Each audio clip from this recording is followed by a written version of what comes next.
My name is Lena, and I woke up the morning of my sister's wedding to find my life's masterpiece had been destroyed. The intricate tattoo that covered my back, a swirling galaxy of stars and nebulas I had designed myself, was gone. In its place was an ugly, smeared blotch of thick black ink, still raw and stinging. The night before, my mother held my arms while my sister Chloe pressed a cloth over my mouth, their faces cold with determination as a stranger with a buzzing needle turned my art into a scar. This was their solution to a problem they had created in our family.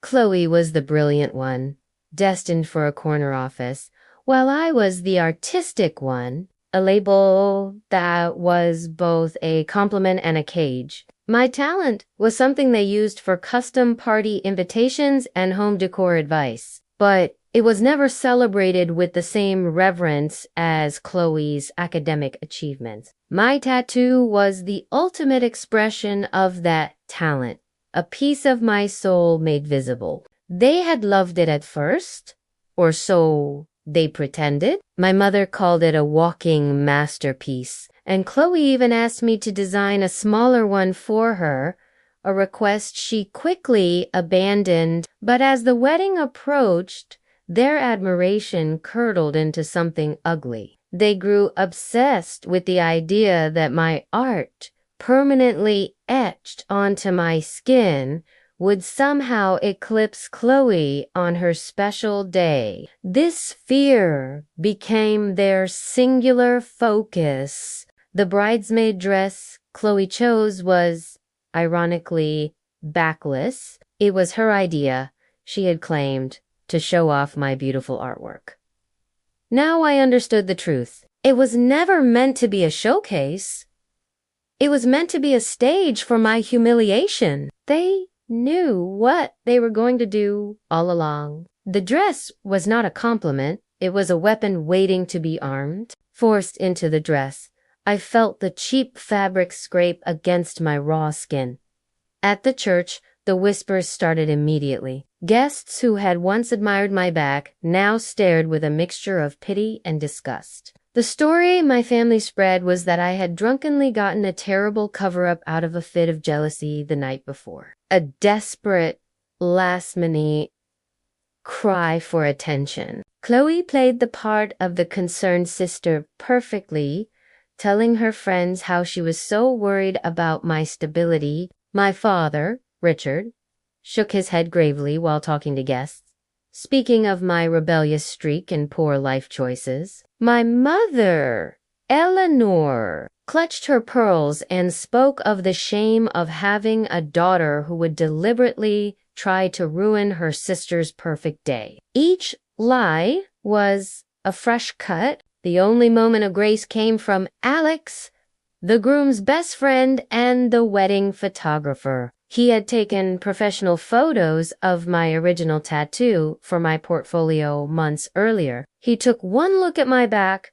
then at my family's fake sympathy, and his eyes filled with a cold understanding. He said nothing, but he knew. His quiet belief in me was a tiny anchor in an ocean of betrayal. The ceremony was a blur of forced smiles and gritted teeth. I played my part, walking down the aisle like a prisoner on display. I could feel the weight of hundreds of eyes on my back, on the ugly black mark that had replaced my galaxy. It was a physical manifestation of my place in the family, a permanent reminder that my light was only welcome when it didn't shine too brightly. At the reception, the humiliation continued. My father's toast was a master class in passive aggression. He praised Chloe's classic, timeless beauty,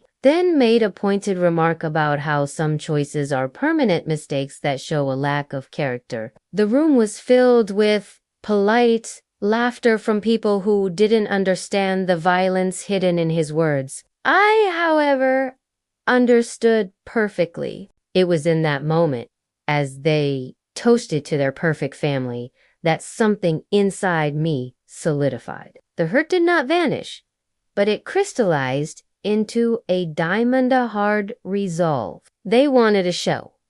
They wanted my shame to be the backdrop for Chloe's glory. I decided then and there that I would give them a show, but I would be the one directing it. My plan was simple and would use their own tools against them. The centerpiece of every modern wedding reception is the slideshow, a curated collection of smiling photos telling the couple's happy story. My family had spent weeks gathering photos for it, and the final video file was on a laptop near the DJ booth, set to play after dinner. My art was my voice, and I was about to make it scream. I found Alex near the bar. "I need a favor," I whispered, my voice steady.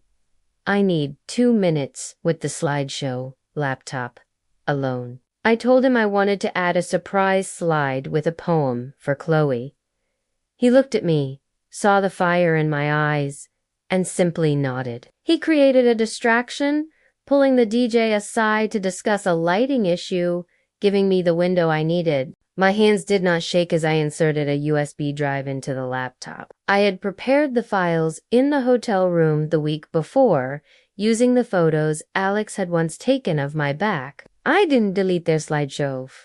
I simply added to it 3 images inserted near the end that would reframe the entire narrative of the day. The first image was a stunning, high-resolution photo of my original tattoo, a galaxy of brilliant color and light. It was art, pure and simple. I let it linger on the screen for 10 seconds. The second image was a screenshot of a text from my mother sent months earlier after I first got the tattoo. It read, "Lena, your back is an absolute masterpiece. You are so gifted." The third and final image was a raw, unfiltered photo of my back as it looked today. The angry, swollen blotch of black ink, the skin around it red and irritated. Underneath, I added a simple,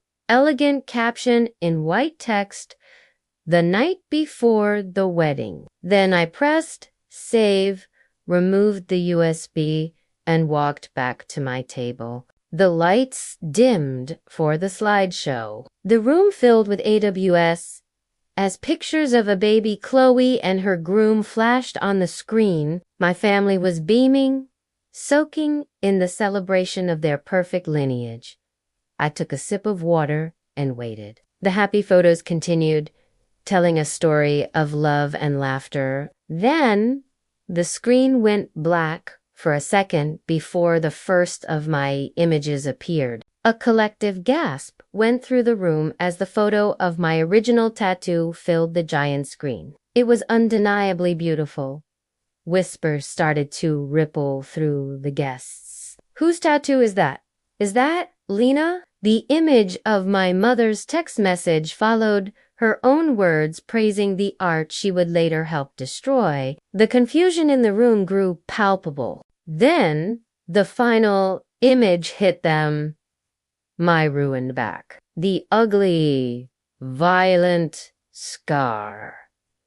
The date stamp underneath. A wave of shocked silence washed over the reception. The curated fantasy of the perfect family shattered in an instant. Everyone in that room, every friend, every colleague, every distant relative now saw the truth. They saw the lie. I watched my mother's face drain of all color. My father froze mid-sip of his champagne, his mouth agape. Chloe stared at the screen, her perfect bridal makeup unable to hide the horror dawning on her face. They were exposed, their cruelty laid bare for the world to see.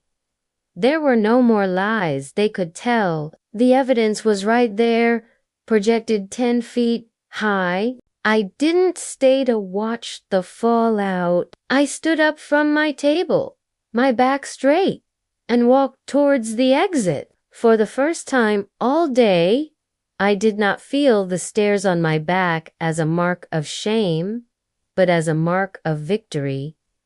I had not screamed or cried. I had simply shown them the truth. The art they tried to extinguish had become the light that exposed them. As I stepped out into the cool night air, I felt a profound sense of release. I had lost a family, but I had reclaimed myself. The scar on my back would always be there, but it was no longer a symbol of their betrayal. It was a testament to my survival, a reminder that the most powerful revenge is not to destroy, but to reveal. The next few days were a blur of frantic voicemails and texts, which I ignored.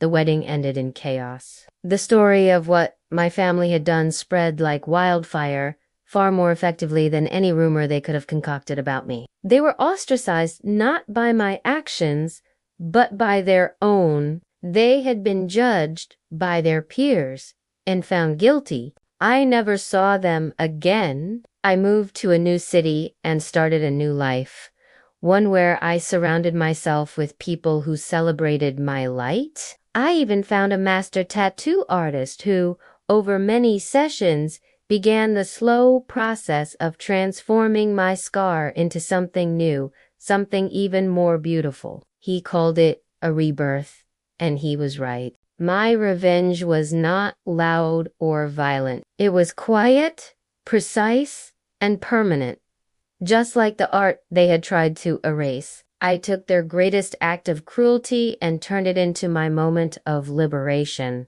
They had wanted to make me invisible, but in the end, they only made me and their own darkness impossible to ignore. Sometimes, the only way to heal a wound is to expose it to the light, no matter who gets burned in the process. Have you ever been pushed to a point where revealing a painful truth was your only path to freedom? Share your story in the comments below. Your voice matters. And if you believe in the power of truth as the ultimate revenge, subscribe to Revenge with any